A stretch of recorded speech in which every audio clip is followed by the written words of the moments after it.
Yo, yo, yo, yo, yo, yo, yo. Big Kish back up in here. Shout out to all the glazers and the naysayers who don't think that Pusha T and Kendrick Lamar is about to collab. Kendrick Lamar and Pusha T is about to join forces and destroy everything that comes in their path.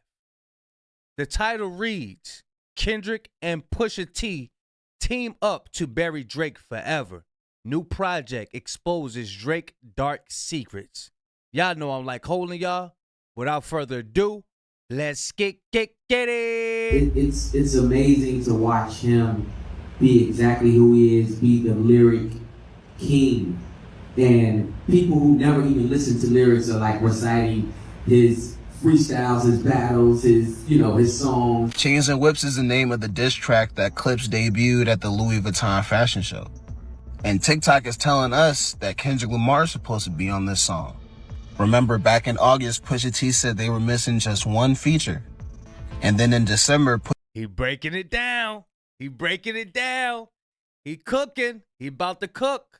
Pusha T said the album was officially done. Drake now suing Universal Music Group, where Kendrick is also his label mate, over Lamar's #1 song. In the lawsuit, Drake alleging that UMG knowingly approved, published, and launched a campaign to create a viral hit out of a rap track, which was intended to convey the specific, unmistakable, and false factual allegation that Drake is a criminal Here is a new blind item that is allegedly about Drake's latest move with young girls. The former wheelchair actor is at it again. This time, at least, the person he followed on social media is barely legal. If y'all don't know this girl who be doing the blind items, she be cooking. Telling you. And he's honestly so fantastic and a great friend and a great role model. You know, we just texted each other the other day and he was like, I miss you so much. I was like, I miss you more. He's coming to Atlanta, so I'm definitely going to go and see him. I'm so excited, yeah. Kendrick Lamar and Pusha T are reportedly joining. And he's going to Australia to go see her. We thought he was doing a little tour, a little Nita Maxwell tour. He about to go see that girl.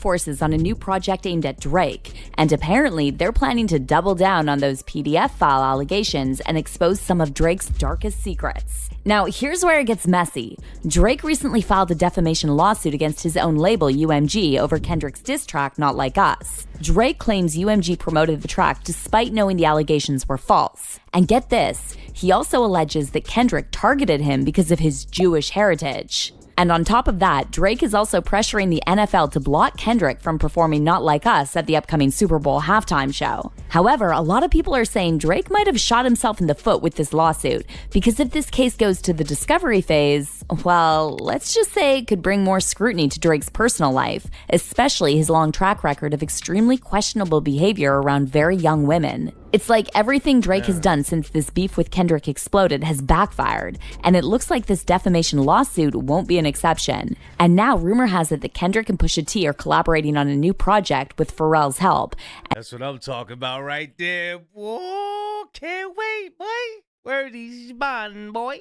And they allegedly plan to double down on those same allegations from Kendrick's diss track. And sources are saying they'll go even deeper than Kendrick did and potentially reveal more about Drake's past. So what exactly is Drake's plan with this defamation lawsuit? Why is he suing UMG and not Kendrick? And are Kendrick and Pusha really about to destroy Drake's career for good? Let's break it down. This song is great to watch. And it's great for what it is that we do in lyric-driven hip-hop. It's great to see.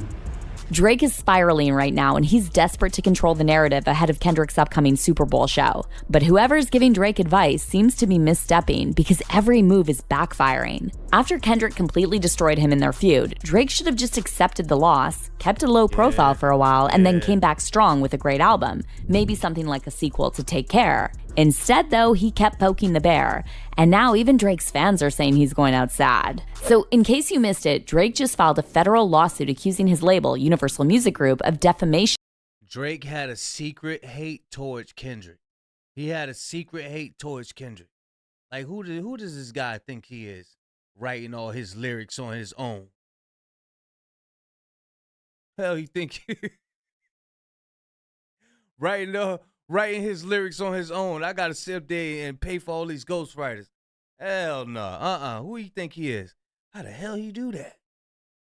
Over the promotion of Kendrick's diss track, Not Like Us. The lawsuit repeats some of the same claims Drake made in his November petition when he accused UMG of scheming to artificially boost Not Like Us on Spotify. Drake alleged the label used tactics like pay-to-play schemes, bots, and other methods to inflate the song's popularity. But that's not all. Drake also makes some wild claims in his defamation lawsuit about Not Like Us supposedly being anti-Semitic. The lawsuit states, furthering the recording's refrain that Drake is not like us. The Drake alludes to Drake's Jewish heritage, saying that Drake is not a colleague, but an effing colonizer. Now, if you're rolling your eyes at this, you're not the only one. Fans on social media are saying this is such a pathetic attempt on Drake's part to play the victim because he knows full well the colonizer lyric has nothing to do with him being half Jewish. In fact, a lot of people have pointed out that Drake immediately thinking of Jewish people when he heard the word colonizer is more anti-Semitic than anything he's accusing Kendrick of. One user on X said, Drake weaponizing his Jewish heritage against Kendrick while citing deranged FBA accounts as proof that Kendrick hates Jewish people is some nasty work. F that man forever. And another person wrote, Drake is the only one who connected colonialism to Judaism by describing the line, "You're a colonizer," which was in reference to how he treats black culture, not See that? Look, they're not slow. You see how people be connecting them dots? You see how they connect them? Drake, I don't know who was behind you on this lawsuit thing and who told you to write all of this. I'm gonna go as far as to say this. I think they used ChatGPT to write those petitions to file that lawsuit. I honestly believe they used ChatGPT to write that lawsuit out. I don't think them lawyers did it.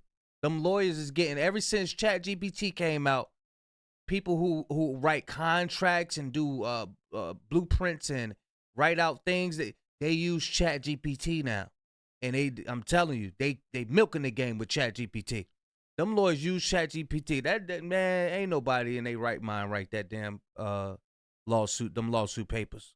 Jewish culture, as alluding to his Jewish heritage, Drake alone made that connection. But that's not the only unhinged claim Drake made in this lawsuit. He also compared the shooting incident in front of his Toronto mansion back in May 2024 to the Pizzagate scandal. The lawsuit states it was just 3 days after UMG originally published the recording and image that Drake was targeted at his Toronto house by armed intruders in the 2024 equivalent of Pizzagate. While police wouldn't confirm it at the time, a new legal filing says Drake was inside his multi-million-dollar Toronto home early on the morning of May 7th of last year when shots were fired from a passing car. According to that lawsuit, the car stopped in front of the residence. Someone yelled F Drake, and at least one gunman began to open fire. One bullet went through the security gate and hit Drake's front door. Another bullet struck and wounded a security guard, who was also one of Drake's friends. While the car drove away, Drake and others in the house summoned help for the security guard and did everything possible to keep him alive. The rapper's lawsuit alleges that it took nearly 30 minutes for an ambulance to arrive. The suit also says the following day, an intruder showed up at the home and used Who that right there? Who that, Chubbs in them? Look at all that house, man. All that house. He had to move. People ain't booking him no more. He had to move. He had to get up out of there. his hands to dig a hole under a security fence, gaining access to the property and yelling racist slurs and threats. On top of that, Drake also brought up in his lawsuit how people have been making fun of him online, and he included a picture of a flyer that was Y'all see that? Y'all see all that fattening up under his neck? Look, check it out. Lucian Grain said, nah, man, you gaining too much weight. Look, all that fattening up under his neck. Y'all see that? This is why he start gaining. Look at that chin. Look all that chin meat. Look all that chin meat right there. Look at that. Y'all see that? Nothing was the same. They said, nah, he had to go. You talking about you want to renegotiate for $600 million? What? Nigga, we gonna give you $500,000. You better take it. We gonna give you $500,000. You better take it, man. been making fun of him online, and he included a picture of a flyer that was being put up around Toronto with Drake and a Canadian YouTuber who was sentenced to prison for SA.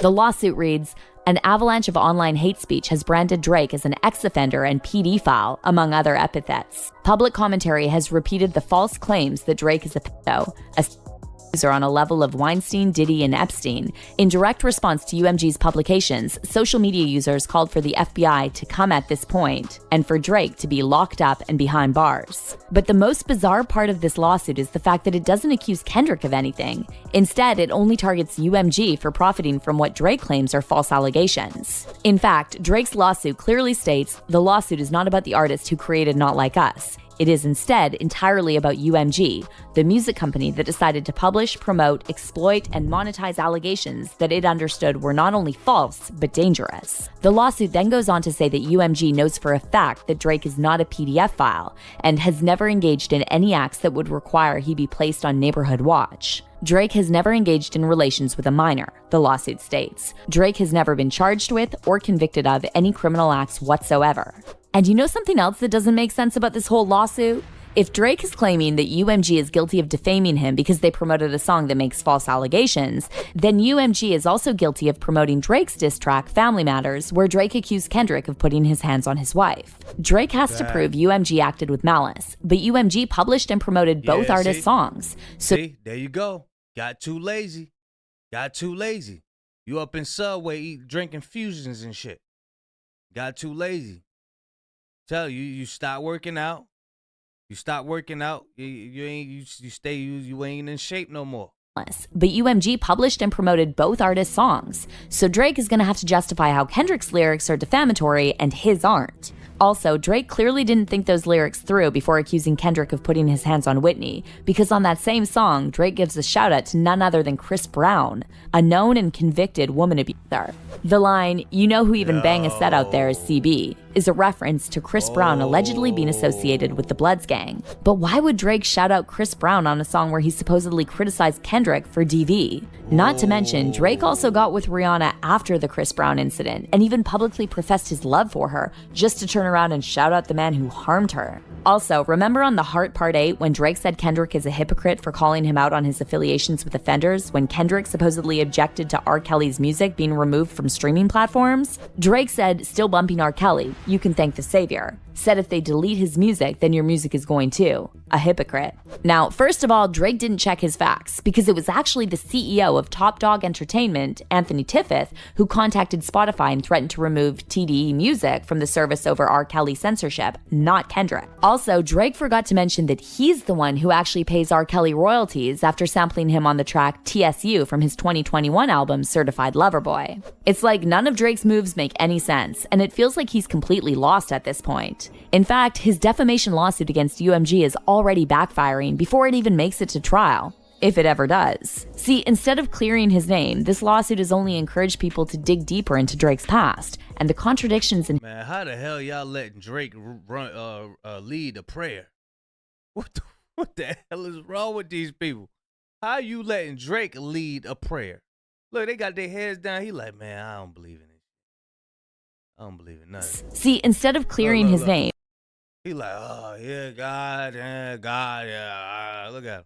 This lawsuit has only encouraged people to dig deeper into Drake's past, and the contradictions in his claims are piling up fast. Drake is accusing UMG of defamation for allegedly promoting Kendrick's diss track Not Like Us, but at the same time, he's been downplaying the song's impact, claiming it was artificially inflated with bots. So which one is it? Was the track insignificant, or was it damaging enough to sue over? On top of that, filing this lawsuit was possibly the worst move Drake could have made, because now all those old receipts of him getting close to young women are back in the spotlight. And these aren't just baseless rumors or conspiracies. There are actual documented instances, from his text exchanges with Millie Bobby Brown to footage of him kissing a 17-year-old on stage and making a comment about her body after she told him her age.